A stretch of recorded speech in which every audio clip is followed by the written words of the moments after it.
casa de la culpa. Inicio esta meditación el día de hoy leyendo el pasaje de Levítico 5:17 que dice: si alguno peca y hace cualquiera de las cosas que el Señor ha mandado que no se hagan, aunque no se dé cuenta, será culpable y llevará su castigo. Y es que me he sorprendido al notar que en la Escritura se tipifican algunas faltas que el pueblo puede cometer, ignorando simplemente que las está cometiendo. Hay pecados en los que podríamos incurrir sin tener la más mínima idea de lo que estamos haciendo, y aún menos de las implicaciones que estos pueden tener. Si nosotros, como personas, podemos incurrir en transgresiones desconociendo que efectivamente estamos transgrediendo, también nuestras familias podrían estar cayendo en este tipo de faltas en completo desconocimiento de ellas. Y es que mucha razón tenía el apóstol Pablo cuando, inspirado por el Espíritu Santo, escribió: porque en el hombre interior me deleito con la ley de Dios, pero veo otra ley en los miembros de mi cuerpo que hace guerra contra la ley de mi mente y me hace prisionero de la ley del pecado que está en mis miembros. Romanos 7:22. Pues existe en nuestro ser una naturaleza pecadora que podría, sin nosotros darnos cuenta, estar acarreando problemas heredados a través de nuestras generaciones y que estén influyendo fuertemente en nuestra vida. No quiero referirme en esta oportunidad a situaciones ancestrales necesariamente, sino más bien tomar esto como ejemplo para señalar que de la misma y silenciosa manera como nos afectan las herencias generacionales, pueden haber sentimientos que estén influyendo de manera directa sobre nuestros hogares. Uno de los sentimientos que podría impedir que un hogar pueda desarrollarse normalmente y en libertad podría ser la culpabilidad. La culpa es una de las situaciones cotidianas que puede actuar en dos maneras. Una, como un sentimiento del alma que se lleva internamente y que es imposible ignorar. Y dos, como un señalamiento externo que se sufre por el acoso de otras personas. De igual manera, cualquier situación de culpabilidad puede tener a su vez dos consecuencias naturales, opuestas la una de la otra. Por ejemplo, la culpa puede conducir a una persona a vivir acomplejada al sentir la responsabilidad por algún daño causado, o bien esa misma culpa puede conducirlo hacia el arrepentimiento y la búsqueda de una reparación por el perjuicio hecho.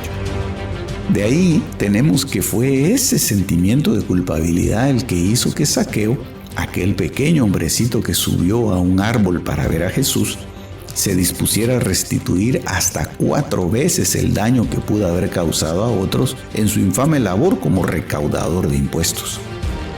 Pero también tenemos el famoso caso de Judas el traidor, quien a causa de ese sentimiento de culpabilidad tomó la decisión de acabar con su vida. El sentimiento de culpabilidad puede llegar a ser tan fuerte que impida el normal desarrollo de una persona.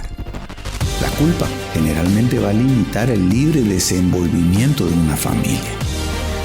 En esta ocasión, quisiera tomar el caso descrito en Génesis 42:21, en donde se lee la historia de un encuentro familiar, el cual no fue en realidad muy amigable que digamos. José, quien fue vendido por sus mismos hermanos, había llegado a ocupar la posición más alta en Egipto, y por ventura de Dios aquellos hombres que le habían ocasionado ese daño acudían delante de él para obtener comida.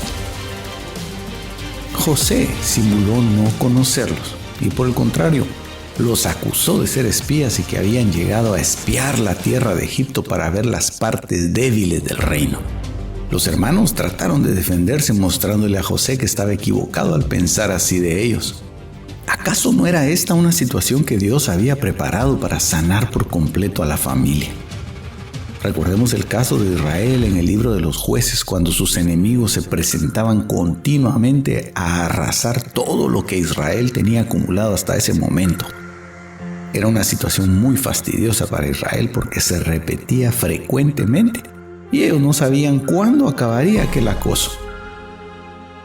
Cada vez que José les repetía: vosotros sois espías, ellos sentían como que descendían lentamente en un pozo de donde no tendrían esperanza alguna de salir. Trataron de defenderse de la acusación que su hermano José les hacía, pero de lo que no lograban zafarse era del sentimiento interno de culpabilidad que los señalaba. Posiblemente ese sentir manifiesto en ese momento era un peso mayúsculo y muy molesto que acarreaban desde hacía muchos años.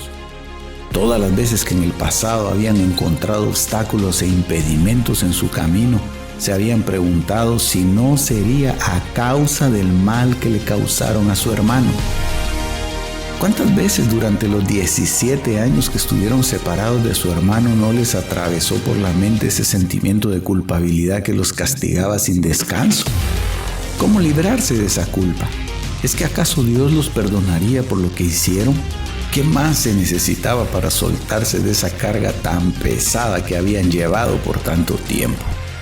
El Señor los estaba llevando al límite de sus fuerzas. Dios utilizaría ese elemento llamado culpabilidad para provocar una completa restauración a la familia de Jacob. Pero antes tenían que tocar el fondo de ese foso profundo de la acusación. Cuánta razón tuvo el apóstol Pablo al escribirle a los corintios, porque la tristeza que es conforme a la voluntad de Dios produce un arrepentimiento que conduce a la salvación sin dejar pesar, pero la tristeza del mundo produce muerte.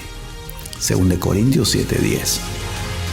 Y es que Dios también puede utilizar la culpa para conducirnos a la aflicción, porque solamente ahí podríamos considerar el arrepentimiento como una opción para salir del pozo. No hubiera sido lo mismo si José, al ver a sus hermanos, corre hacia ellos, se descubre y los invita a quedarse en el palacio. Jamás hubiera causado el mismo efecto en las vidas de ellos. Dios tenía que acorralarlos y mostrarles cuán culpables eran del daño que le quisieron ocasionar a su hermano. En este punto me detengo a considerar cada una de las situaciones que se presentan dentro de nuestras familias. Aquellas situaciones que parecieran no tener solución, cosas que sucedieron en el pasado y que acosan constantemente nuestras mentes. ¿Es que hay algún sentimiento de culpabilidad que persiga nuestras conciencias persistentemente?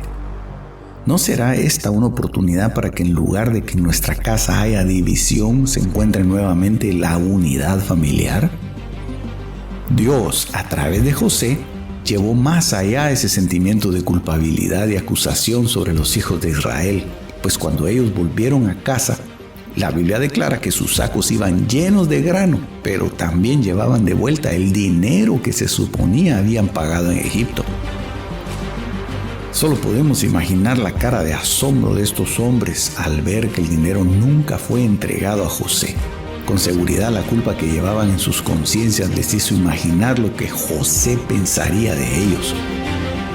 Posiblemente pensaría que eran unos engañadores. ¿Habrían perdido a otro hermano a causa de ese malentendido? ¿Cómo regresarían a Egipto a rescatar a Simeón si habían estafado al hombre más poderoso de la tierra? La condición de estos hombres era desesperanzadora, tal y como lo es para algunos hogares. Habían sido conducidos hacia un callejón sin salida. Solamente un milagro podría salvar sus vidas. ¿No será esta la condición actual de muchas familias? ¿Acaso no hay muchos hogares que viven constantemente pensando en los errores cometidos en el pasado? ¿No es ese sentimiento de culpabilidad el que los ha acosado día y noche por muchos años? ¿Cuándo se acabará esto? Hay hogares que se han resignado a vivir bajo esa acusación. Hogares que han esperado por un milagro y no saben cuándo llegará, o aún no saben siquiera si algún día llegará. El caso de la familia de Israel es un ejemplo de ánimo y esperanza para nuestras familias.